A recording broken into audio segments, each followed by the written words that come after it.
When you picture an ancient Roman dinner, what comes to mind? Lavish feasts, right?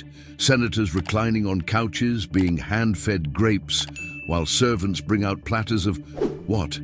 Roasted dormice, stuffed peacocks, an endless flow of wine poured from ornate jugs. It's a powerful image, immortalized in movies and TV shows.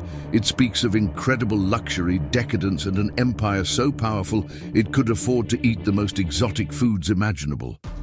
But what if I told you that for 99% of the people living under Roman rule, this picture is pure fantasy?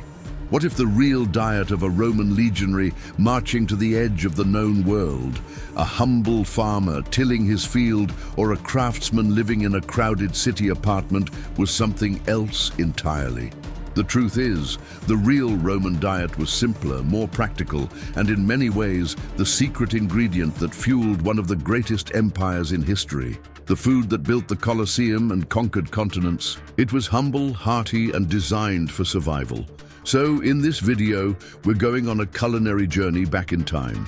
We're going to sift through the myths, uncover the historical evidence, and find out what the Romans really ate. We'll explore the three core foods that formed the bedrock of their world, discover the smelly, salty condiment they put on absolutely everything, and yes, we'll even find out if anyone actually ate those dormice.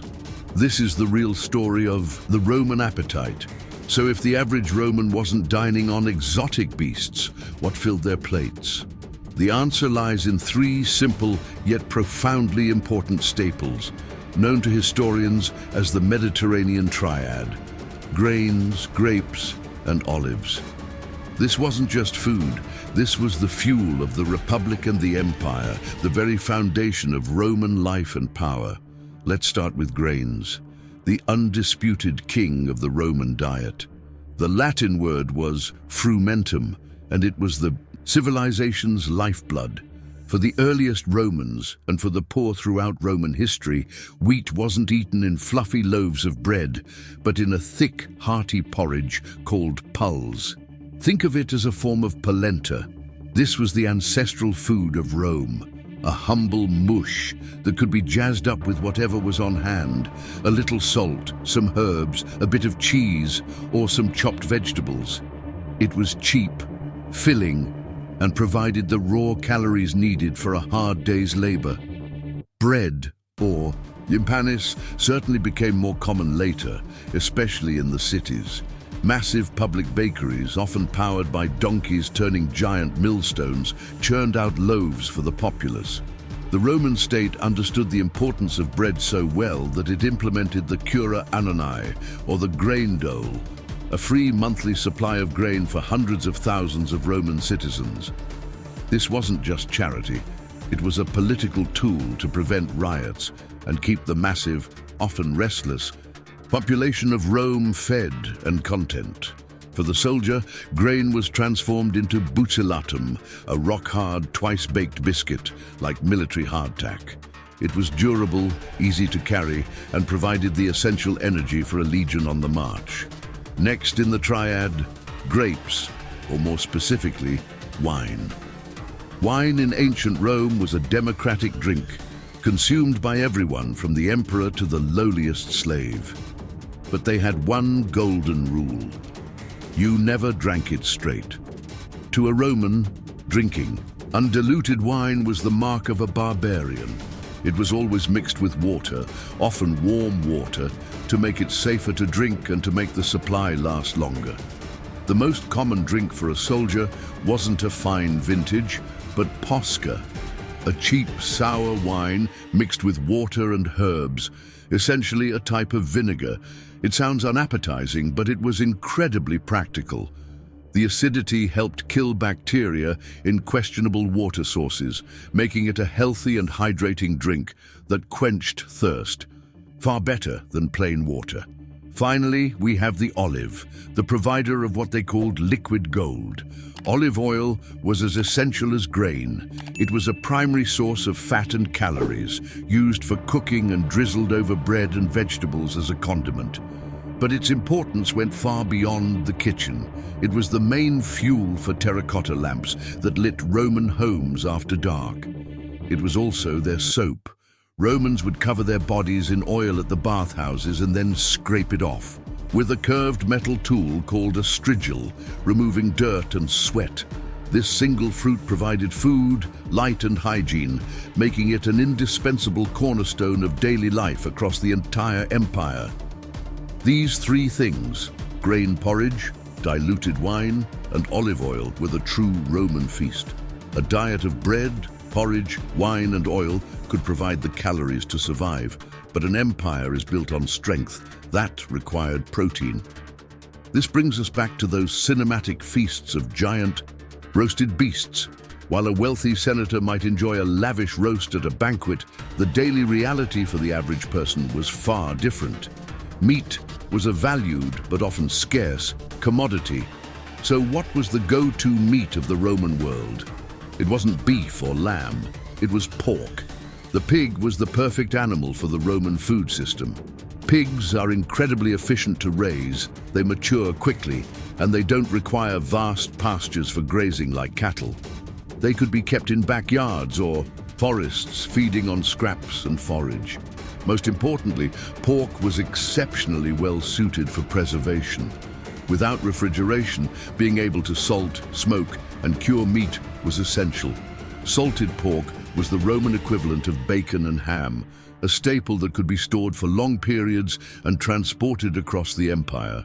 It was a critical part of a legionary's rations, providing a boost of morale and much-needed protein and fat during long campaigns. Chicken and other poultry were also common, as were goat and mutton, especially in more rural areas. But what about beef? A juicy steak was an extreme rarity. Cattle were simply too valuable alive.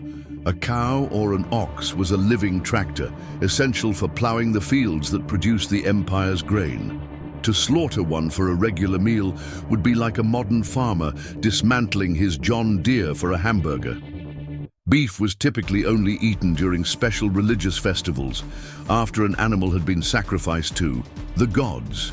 Only then would the meat be distributed among the community, making it a truly special occasion.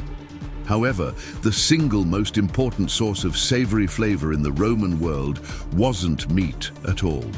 It was a pungent, powerful, and now infamous condiment called garum. Forget ketchup or mustard. Garum was everything to the Roman palate. It was a fermented fish sauce made by layering fish guts, blood, and whole small fish like anchovies and mackerel with enormous amounts of salt in large vats. These vats were then left to bake in the Mediterranean sun for weeks or months.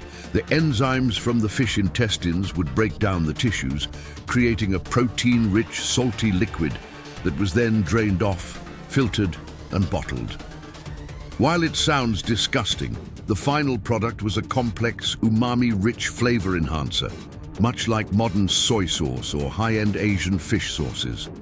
Romans put it on everything. They drizzled it into their pulse, used it to dress vegetables, and mixed it with wine and oil to create marinades and sauces.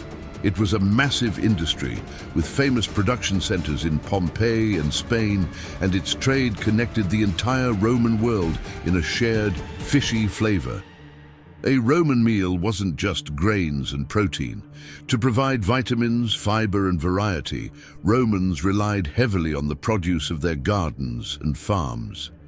While we might imagine overflowing baskets of colorful, exotic produce, the reality, once again, was far more practical and seasonal.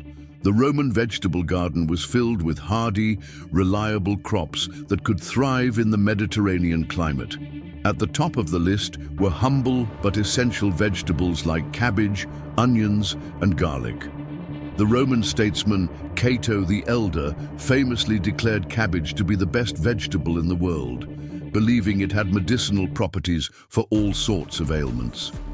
Alongside these, you'd find plenty of leeks, turnips, radishes, and celery. For most people, these vegetables would be simply boiled and added to a soup or the ever-present pulse porridge, providing texture and nutrients. The wealthy might enjoy them as a side dish, perhaps lightly cooked and dressed with a fine olive oil, vinegar, and a dash of that prized garum. Just as important, especially for the lower classes, were legumes. In a world where meat was a luxury, lentils, chickpeas, fava beans and peas were the protein workhorses of the Roman diet. They were often called the poor man's meat for good reason. They were cheap to grow, incredibly nutritious, and most importantly, they could be dried and stored for months. This made them a vital source of food security, ensuring there was always something to eat during the lean winter months or when other crops failed. A thick lentil stew or a simple chickpea soup was a staple meal for millions, providing the sustenance needed to get through the day. When it came to fruit, Romans enjoyed nature's sweetness, but their options were different from what you might find in a modern Italian market. The most common fruits were those that grew easily around the Mediterranean. Grapes, of course, eaten fresh from the vine. Figs, which were a particular favorite, and could be dried to create a sweet, energy-packed snack, as well as apples, pears, and plums. But here, we encounter another myth. The fruits we often associate with Italy today were largely absent. Oranges and lemons were exotic, incredibly expensive novelties from the Far East, if they were known at all. And the most famous Italian ingredient of all, the tomato, was completely unknown to the ancient Romans. It would only arrive from the Americas more than 1,000 years after the fall of Rome. The real Roman plate was a world without tomato sauce, a simple but important fact that changes our entire picture of their cuisine. So, if the real Roman diet was built on humble porridge, salted pork and beans, where did all the wild stories come from?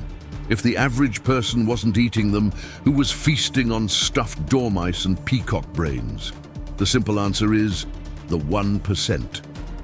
Those lavish, almost unbelievable banquets were very real, but they were the exclusive domain of Rome's ultra-wealthy elite. They were not meals. They were spectacular theatrical performances designed for one purpose: to flaunt unimaginable wealth and social status. Think of it as the ancient equivalent of a billionaire covering a supercar in diamonds. It's not practical, but it sends a powerful message. For the Roman elite, food was the ultimate stage for this kind of one-upmanship. The host of a dinner party or cena would compete to serve the most shocking, expensive, and exotic dishes to astound their guests and rivals. And this is where we finally meet our most famous, mythical food, the dormouse. Yes, some wealthy Romans really did eat them. Specifically, they ate a species called the edible dormouse, or glis. These weren't common pests. They were a cultivated delicacy. The Romans would raise them in large terracotta jars called gliraria, which had little shelves for the animals to run on and holes for ventilation. They would be fattened on a rich diet of walnuts, chestnuts, and acorns. Once plump, they were prepared in various ways, most famously being stuffed with minced pork and spices, then baked or fried. Sometimes they were even served as a dessert, glazed in honey and rolled in poppy seeds, but the dormouse was just the appetizer. These feasts were culinary theater, designed to be talked about across the city. The true diet of Rome was not one of fantasy, but one of profound function. It may not sound glamorous, but this humble menu was in fact one of Rome's most powerful secret weapons. Its simplicity was its genius. This was a food system that was scalable, transportable, and incredibly efficient. So, let me know which side of the Roman menu you find more interesting in the comments below.